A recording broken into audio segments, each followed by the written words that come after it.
It's the 1986 Stanley Cup playoffs.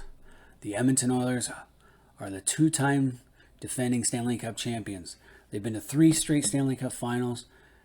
They won the last 2, and they're going for the 3rd straight Stanley Cup. But in the Smythe Division Final, which is the quarterfinals, they run into a Calgary Flames team that was red hot, and the series was tied at 3 games apiece. Going into the third period, the Oilers and Flames are tied at 2. And you think with guys like Wayne Gretzky, Yari Curry, Glenn Anderson, Mark Messier, that they would be able to pull this one out of the bag and win the game in the third period. But then this happened. Steve Smith takes it behind his net and banks it off Grant Fuhr. Now, if you look at that scene, it looks like this is late in the third period, and the Oilers have no hope in hell of ever getting back into it after that mistake. And this pretty much sums up their dynasty. The dynasty that could have been. You got to remember the Edmonton Oilers went to 6 Stanley Cup Finals, won 5 Stanley Cups in only 8 years. That's pretty damn good. That's considered a dynasty. Except for there's a hole in the dynasty. They didn't win this series in '86. They lost to Calgary 3-2, Game 7, Smythe Division Final, or the quarterfinals. So they didn't win 3 Stanley Cups in a row. They went home in defeat and came back next, and then won the next 2 Stanley Cups. Lost again, and then won a Stanley Cup. So what happened to the Edmonton Oilers? Why didn't they win this? Why didn't they win 5 Stanley Cups in a row like they could have? Because of this play? No. People forget this play happened early in the third period. The Edmonton Oilers had so much firepower that they should have been able to overcome a mistake like this. This is just a dumping. Grant Fuhr stops it behind the net. Steve Smith looks out. He's going to pass it over here. And instead he banks it off Fuhr. That didn't happen late in the game. That happened early in the third period. And there was lots of time. So let's backtrack a little. Because this is the Edmonton Oilers' rise to Stanley Cup history is amazing. You have to remember that the Edmonton Oilers used to play in the WHA, the World Hockey Association, and that they never won an Avco trophy, though they've been to a final. In fact, the very last Avco Cup, the Edmonton Oilers, who had acquired Wayne Gretzky from the Indianapolis Racers, they went to the finals where they lost to the Winnipeg Jets. Now, in 1978, it had already been decided by the NHL and WHA. They made a merger, or not so much as a merger as the WHA agreed to fold because they were financially strapped, but the NHL would take on 4 teams: the Edmonton Oilers, the Quebec Nordiques, the Winnipeg Jets, and the Hartford Whalers. Interesting to note, the Edmonton Oilers are the only one of the original 4 to remain with their original team, as the Quebec Nordiques, they went to Colorado, Hartford Whalers went to Carolina, and the Winnipeg Jets went to the Phoenix. The Oilers are the only one of those teams to win a Stanley Cup, because Quebec, they won theirs with Colorado, Hartford won theirs in Carolina, and the Jets have never won, and probably will never win as long as they're stuck in the desert. So these 4 teams were sent to the NHL, and they were not treated like expansion teams, though a lot of the original players on those teams that had their rights owned by the NHL teams lost them.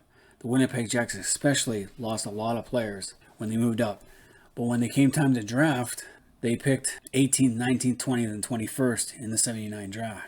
So they didn't get any favors. Edmonton got lucky in the fact that Wayne Gretzky was 18 years old and already signed a personal services contract with Pocklington for 20 years. That was up for renewal after 10. Very important factor. Keep that in mind. So the Edmonton Oilers, they started in the 1979-80 season.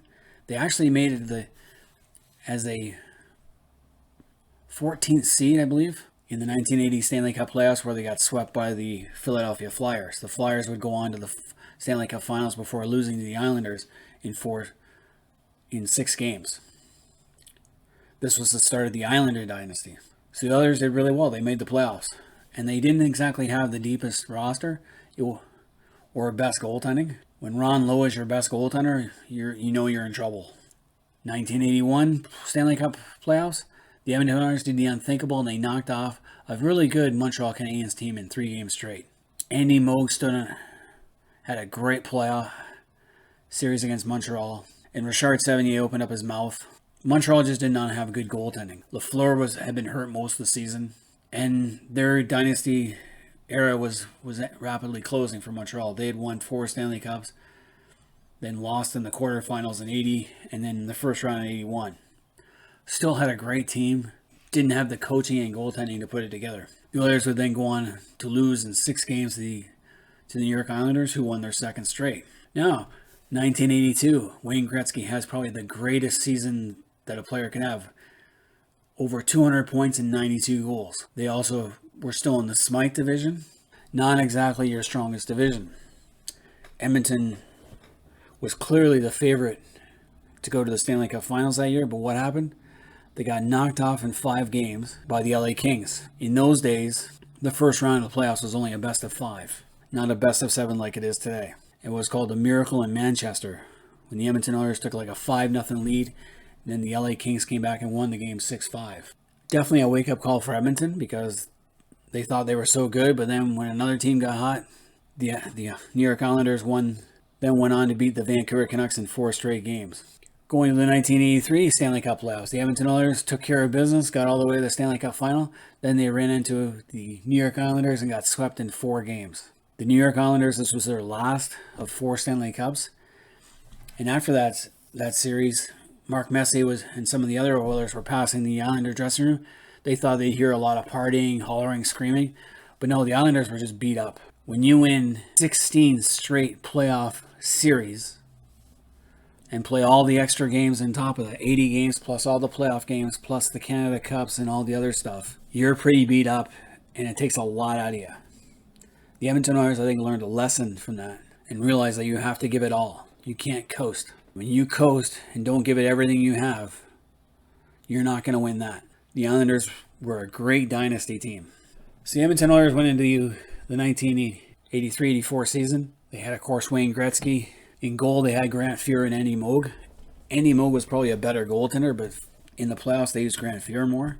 On defense, they had Kevin Lowe, Don Jackson, Randy Gregg, Paul Coffey, and probably their best defensive one, Mike Foligno, who as a rookie went to a Stanley Cup final with the Buffalo Sabres. On forward, they had Gretzky, Mark Messier, Pat Hughes, Glenn Anderson, Willie Lindstrom from the Winnipeg Jets, Dave Lumley, Dave Hunter, Kevin McClellan, Yari Curry, and others. Mike Krushelinski was in that card. They traded for him and he came the next year while Dave Lumley left. So what happens in 1984? They get to a Stanley Cup final. They blow through their opposition. Because you got to remember back in those days, the Clarence Conference, which had the Smythe and Norris divisions, was the weakest conference.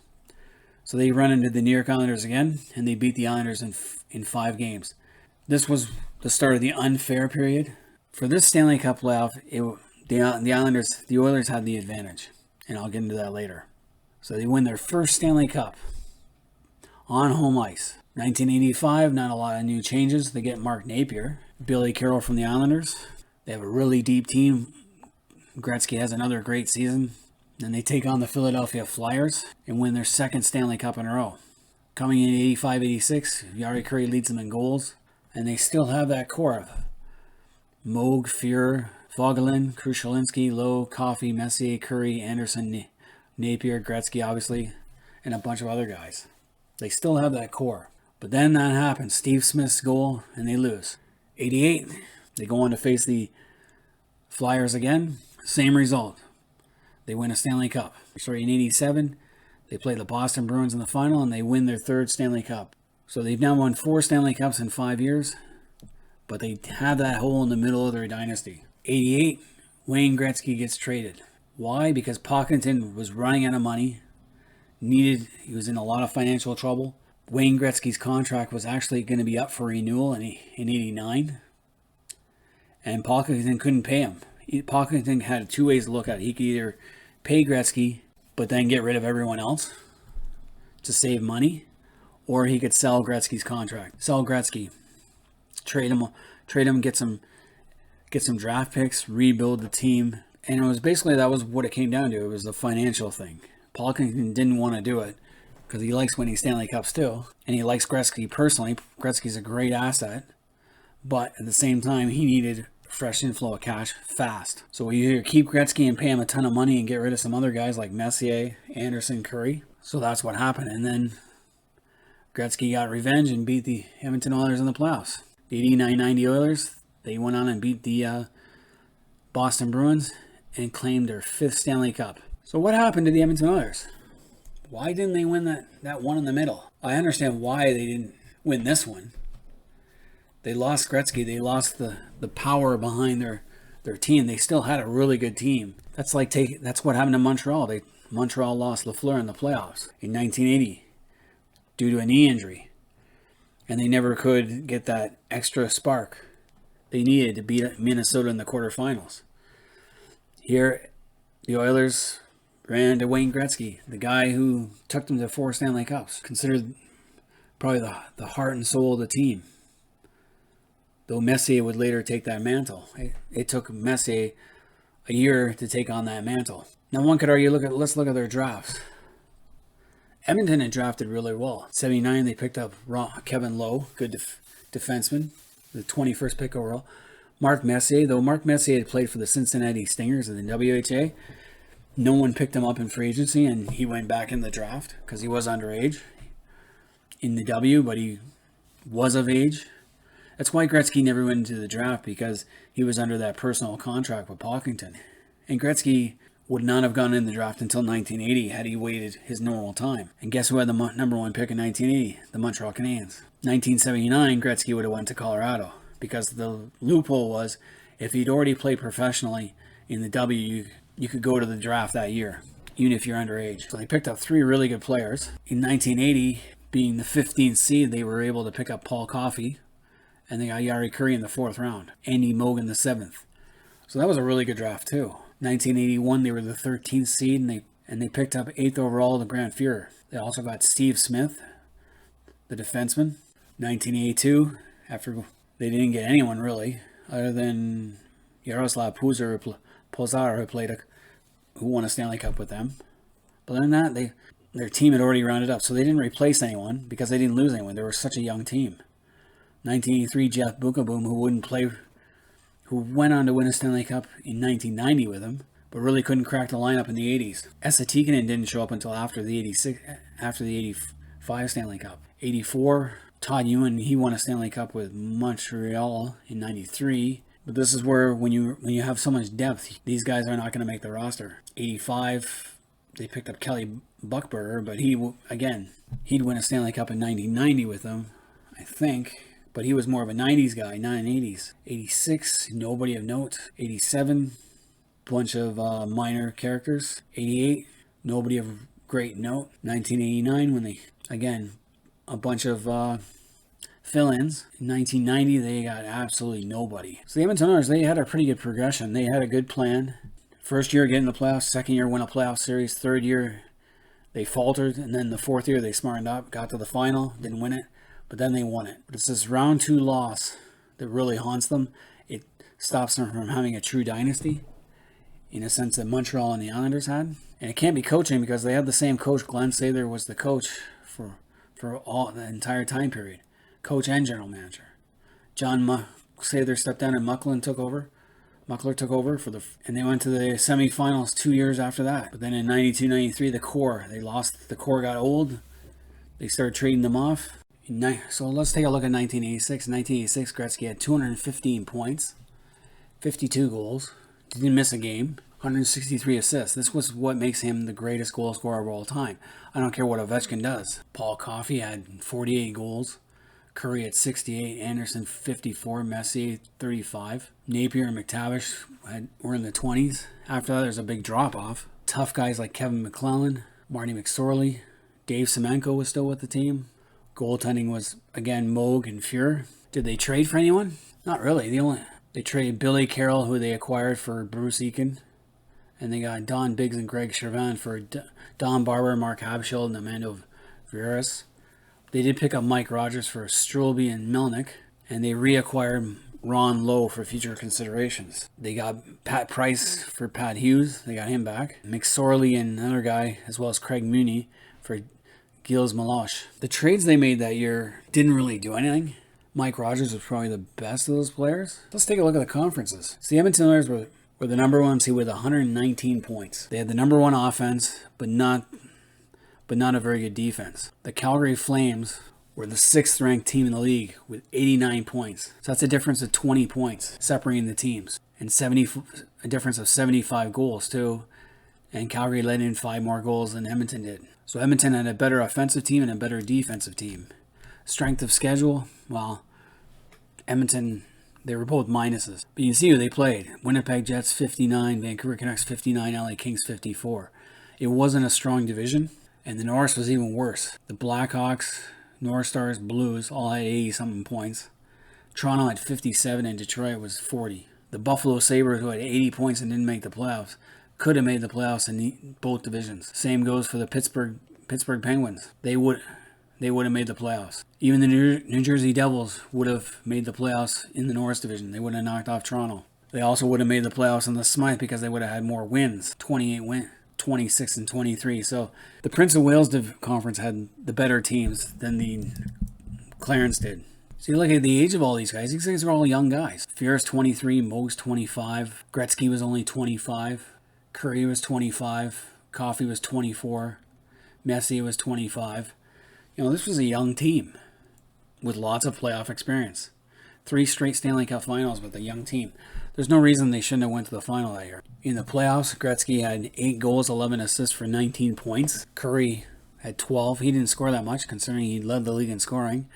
He only had 2 goals. Anderson had 8. In 10 playoff games, they scored 41 goals. They were scoring 4 goals a game. Grant Fuhr played 9 games and was only 5-4. With a .312 goals against average and 8.97 save percentage. Andy Moog played 1 game, had a .293 save percentage with one goal against. So I don't know why they didn't play Moog. I thought he was a better goalie. See Wayne Gretzky's stats during the playoffs. Unbelievable playoff performer. So he was a -1 in the playoffs that year, considering he had 19 points in 10 games. -1. That's not good, but Gretzky was doing what Gretzky does. He set records for most points in playoffs. Okay, so let's go to the first round of the playoffs. Edmonton sweeps Vancouver in 3 games. Calgary sweeps the Jets in 3 games. So Calgary takes the first game in Edmonton 4-1. Edmonton comes back and wins the second game 6-5 in overtime. So Calgary was gunning. They came out running. Calgary took game 3, 3-2, and Edmonton storms back 7-4. Calgary takes game 5, 4-1. Edmonton takes game 6, 5-2. Calgary had already won 2 games in Edmonton going into game 7. 3-2 is your final. If you look at the regular season, Edmonton had owned Calgary up until the end. Edmonton was 5-3, 6-4, 5-3, 4-3, 6-3, 7-4. And then in February, they tied 4-4. The very last game of the regular season, Calgary beat Edmonton 9-3. To me, that gives Calgary an edge simply because Calgary had the confidence to know they could beat these guys in a shootout. Edmonton was a team that could beat everybody, but then on an off night, they could beat 11-0 by the Hartford Whalers or lose 11-9 to the Toronto Maple Leafs. That was the problem with Edmonton. Their goaltending was suspect. Now, the Calgary Flames, their leading scorer was Dan Quinn. 30 goals, 42 assists for 72 points. Lenny McDonald had 28 goals. Håkan Lube had 31. Otto Plapinski and Kerry Wilson and Steve Balzac all had 20, were in the 20-goal range. Some of the youngest defensemen with Gary Suter and Al McGinnis, as well as Paul Reinhart and Jamie McCowan, Steve Conroy. They had their tough guys in Neil Shee and Tim Sutter, as well as Jim Plapinski. So I think Calgary won the series just because they had confidence going in. When you beat defending Stanley Cup champions 9-3 in the last game of the season, your confidence is running pretty high going in. In that 9-3 game, Calgary Flames had picked up Joe Mullen from St. Louis for Eddie Beers and a couple other guys. It was a 6-player trade. 16 goals, 22 assists, and 38 points in 29 games for them. So in that 9-3 win, you can see how they just manhandled. It was a rough game, too. That was the other thing. The series was really rough. A lot of fighting in the game, and the intensity had been ratcheted up. Going back to that game in Game 7, Steve Smith goal. Barry Parazan got credited with a goal because he was the last Flame to touch the puck. Easiest goal he ever scored. But look at the time. 5 minutes and 14 seconds into the third period. Edmonton had over 14 minutes, including a power play at towards the end of the game. Too many men on the ice at the 9:25 mark. So they had 35 seconds of 6-on-4 hockey with the number one offense in the world, and they could not win that game. 3-2. In that game, Mike Vernon only faced 24 shots. Grant Fierstadt made 18 saves on 21 shots. Though that own goal was kind of sucked. They weren't exactly shooting the lights out. Calgary's defense shut out the Edmonton Oilers in the last game. Pure and simple. It was a cleaner game too. There wasn't as much roughing and fighting because no one wanted to take that one penalty that was going to get their team in trouble. Calgary also scored a shorthanded goal in the first period with Dougie Risebrough, former Hab. Jim Ploplinski had a goal. And then Glenn Anderson and Mark Messier were the only goal scorers for Edmonton. Gretzky got one lousy assist. Curry got an assist. Curry, for all his goals in the regular season, didn't show up for this one. And Calgary just simply out-hustled, outscored Edmonton when it mattered most. 25 goals for against 23. Curry had a mere one goal the entire series, while Gretzky and Anderson were the big goal scorers. Craig McTavish, too. So it was really interesting why Edmonton didn't win. Why didn't they win? Everything was going for them. They had the number one offense. They only had the 13th defense, while Calgary was the second offense and with the 14th defense. Well, it seems like and I put it all down to the fact that Calgary came to play. The last game of the regular season, a 9-3 win, gave Calgary the needed confidence to say, hey, we can play with these guys and we can beat them. And that's just what they did. They played Edmonton, got them on their heels early on with the first game, winning the first game in Edmonton and then taking it to overtime in the second game. Carried over to the third game. They won 3 out of 4 games in Edmonton and the one they lost went to overtime. That gives you confidence. Confidence that you can play with these guys and play defense. When you hold Edmonton to 2 goals or less, you're going to win. So was it Steve Smith's fault that the Edmonton Oilers lost the third straight Stanley Cup in a row? No, it's not his fault at all. They had over 14 minutes to play. Great teams overcome those things. The Montreal Canadiens in the 79 semifinal tied with Boston 3-3. Down a goal late in the third period. Boston tasted too many men on the ice penalty. Montreal storms back and Lafleur ties it up on a beautiful slap shot from just inside the blue line.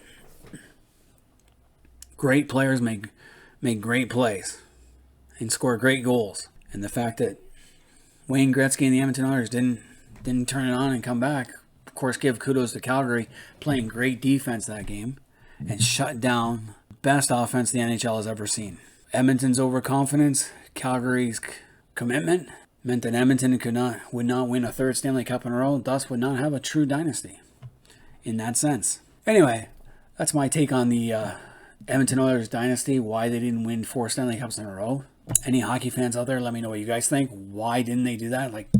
You had 14 minutes to get another goal and tie the game, plus a man advantage. Did the Oilers underachieve? Or did Calgary just play really good defense? Leave comments in the comment section, and until next time, this has been Hockey Night in Belmont.